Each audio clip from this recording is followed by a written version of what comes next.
guys of gaming here. Today I'm showing off my new PC build.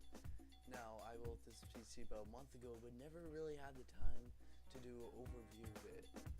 If you guys want to know, this PC has a GTX 660 Ti Superclocked edition, as you can see here, and it also has the most recent version of the Intel Pentium. I have 8 gigabytes of RAM. I got 1 terabyte of memory, and I got 2 really slick looking blue LED fans, as well as a 500 watt power supply.